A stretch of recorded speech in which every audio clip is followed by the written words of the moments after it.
Nếu bạn từng nghe đến Myanmar, đất nước của những ngôi chùa dát vàng lộng lẫy và sông Irrawaddy huyền thoại, chắc hẳn bạn sẽ tò mò.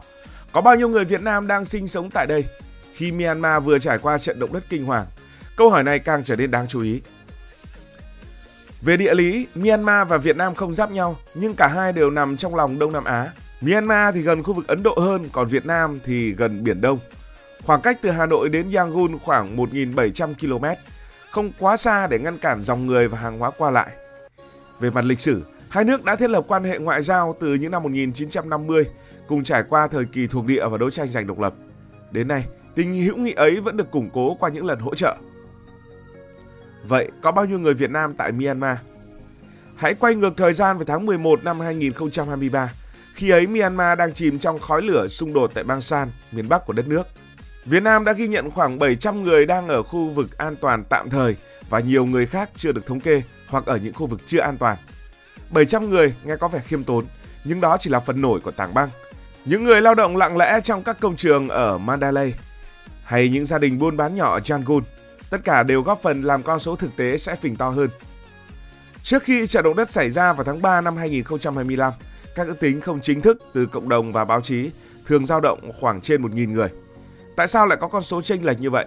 Đơn giản vì Myanmar là một quốc gia rộng lớn, diện tích đến hơn 600.000 km vuông với địa hình đồi núi hiểm trở và hệ thống quản lý dân cư chưa chặt chẽ. Người Việt Nam đến đây thường làm việc tự do, không đăng ký đầy đủ với đại sứ quán, nên việc đếm chính xác chẳng khác nào tìm kim ở đáy biển.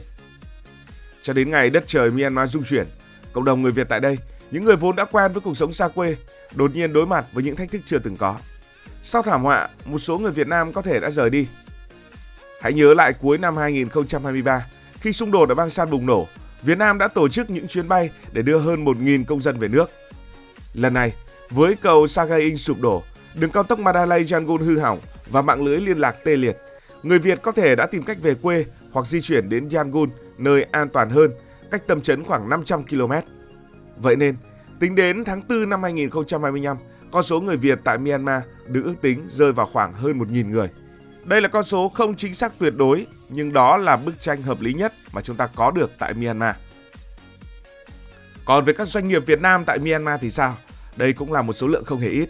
Nói về những doanh nghiệp Việt Nam đã từng đầu tư tại Myanmar thì một cái tên không thể thiếu là Hoàng Anh Gia Lai do Bầu Đức dẫn dắt. Năm 2013, Hoàng Anh Gia Lai đã khởi công dự án Hoàng Anh Gia Lai Myanmar Center tại Yangon, khu phức hợp sang trọng bao gồm trung tâm thương mại, văn phòng và khách sạn. Đây từng là dự án lớn nhất của Việt Nam tại Myanmar vào thời điểm đó. Tòa nhà này không chỉ là nơi đặt văn phòng của Hoàng Anh Gia Lai mà còn là nơi đặt văn phòng của nhiều cơ quan khác tại Việt Nam.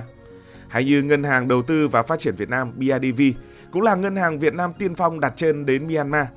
Họ đã từng mở văn phòng đại diện tại Yangon và chi nhánh BIDV tại Yangon cũng đã chính thức đi vào hoạt động với vốn điều lệ ước tính khoảng 85 triệu đô la Mỹ. Chi nhánh này không chỉ phục vụ các doanh nghiệp Việt Nam như là Viettel, Hoàng Anh Gia Lai mà còn cung cấp khoản vay cho các doanh nghiệp vừa và nhỏ tại Myanmar. Hiện tại chưa có những thông tin chi tiết hoặc mình chưa thể tìm được những thông tin chi tiết về Hoàng Anh Gia Lai và BIDV. Còn có một câu chuyện rất nổi bật, đó là Viettel. Nếu bạn nghĩ Viettel chỉ là nhà mạng quen thuộc với những gói cước rẻ ở Việt Nam thì hãy nghe câu chuyện này. Viettel còn là một anh hùng Việt Nam chinh phục thế giới và Myanmar, đất nước của những ngôi chùa lộng lẫy và dòng sông Irrawaddy thơ mộng, chính là nơi họ bắt đầu và để lại những dấu ấn sâu đậm. Qua liên danh MyTel, Viettel đã mang mạng 4G, Internet và cả tinh thần của Việt Nam đến đây. Nhưng hành trình này không hề dễ dàng. Hành trình này đầy những bước ngoặt, từ thành công rực rỡ đến những thử thách tưởng chừng như không vượt qua nổi. Chuyện bắt đầu vào đầu những năm 2000 khi một nhóm lãnh đạo Viettel đã ghé thăm Myanmar. Lúc đó Myanmar giống như một ốc đảo bị lãng quên. Mỹ và phương Tây cấm vận từ sau cuộc nổi dậy năm 1988. Kinh tế thì chậm chạp và chuyện dùng điện thoại di động gần như là xa xỉ. Chỉ có MPT, công ty nhà nước, cung cấp mạng, nhưng mạng thì chậm như rùa, giá thì rất đắt và chỉ phủ sóng ở vài thành phố. Với Viettel đây là một cơ hội vàng. Một đất nước với dân số bằng khoảng hơn một nửa Việt Nam, trẻ trung và đang khát khao kết nối với thế giới. Năm 2011, Myanmar bắt đầu mở cửa và Viettel không bỏ lỡ cơ hội này. Sau đó, Myanmar đã tổ chức đấu thầu 2 giấy phép viễn thông quốc tế, một sự kiện thế kỷ thu hút 91 nhà mạng lớn như Vodafone của Anh hay Telenor từ Na Uy hoặc là Ooredoo của Qatar. Viettel lọt vào vòng cuối cùng với liên danh Viettel Myanmar Telecom nhưng lại thua vì thiếu kinh nghiệm và vốn không đủ mạnh. Đến năm 2016, Myanmar quyết định cấp giấy phép thêm một lần nữa. Lần này, Viettel thay vì đấu thầu một mình, tiếp tục bắt tay với đối tác địa phương. Sau hơn một thập kỷ rình rập và chuẩn bị, Viettel đã chính thức đặt chân vào Myanmar. Năm 2018, Mytel ra mắt và đây là một khoảnh khắc đầy tự hào. Trong khi nhà mạng nội địa của Myanmar là MPT còn lẹt đẹt với 2G, 3G hay những nhà mạng khác mới bắt đầu nâng cấp thì Mytel đã chơi lớn, phủ sóng 4G toàn quốc ngay từ đầu. Họ đặt mục tiêu 95% người dân Myanmar sẽ có mạng trong vòng 3 năm, nghe thì tưởng đùa. Nhưng Viettel với liên danh tại Myanmar tên là Mytel đã làm thật. Hàng nghìn trạm BTS được dựng lên, những cột sóng cao chót vót và kéo hàng chục nghìn km cáp quang. Từ thành phố đến nông thôn, từ Yangon đến những ngôi làng xa xôi ở bang Chin, tín hiệu 4G của Mytel đã có mặt khắp nơi. Bí quyết của Mytel là gì? Đó là giá rẻ vô địch. Một gói cước Mytel thường rẻ hơn của các nhà mạng khác 20 cho đến 30%, lại có nhiều khuyến mại nữa. Những điều mà các nhà mạng quốc tế không làm được. Kết quả là chỉ sau khoảng 2 tháng, Mytel đã có 2,4 triệu người dùng, chiếm 4% thị trường.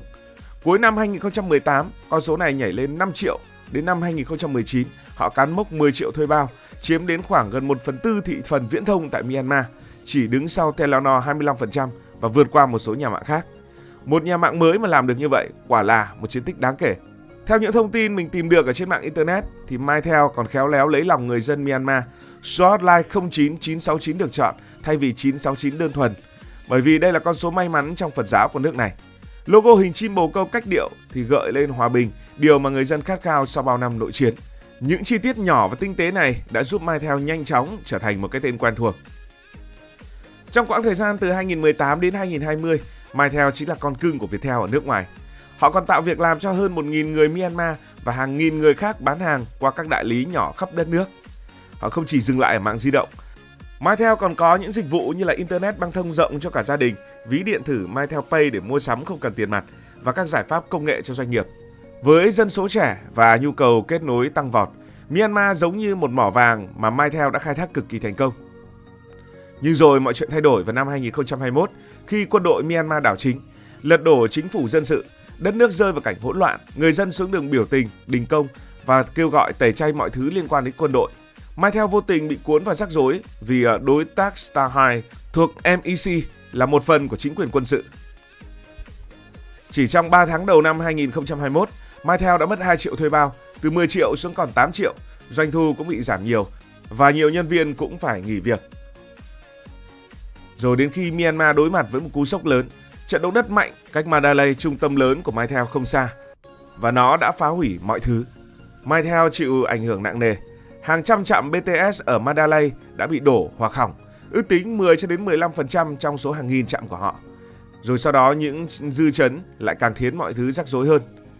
Động đất còn làm tình hình kinh tế tại Myanmar tệ hơn, vốn đã suy thoái sau đảo chính. Người dân vốn ít tiền, bây giờ càng khó chi trả cho những dịch vụ như dịch vụ của Mytel. Nhưng tất nhiên là Mytel mà đúng hơn là Viettel không bỏ cuộc.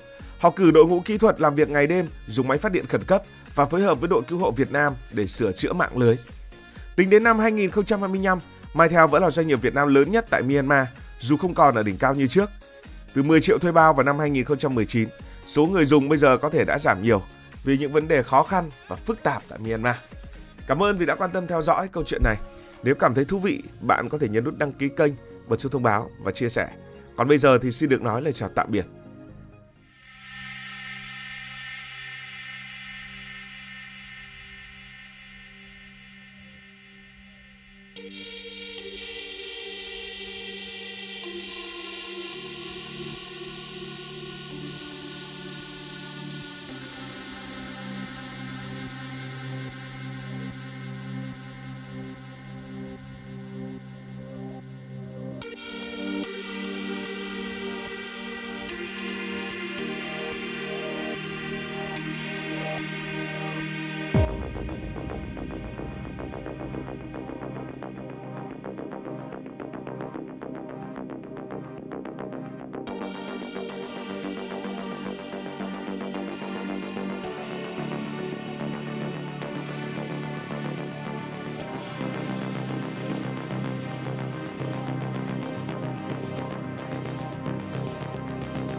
Cảm ơn các bạn đã dành sự đồng hành cùng Hải Thanh Story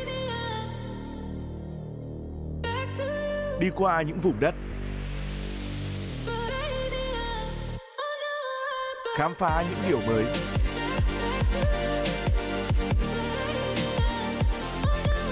Đừng ngần ngại, hãy để lại những góp ý và xin được hẹn gặp lại.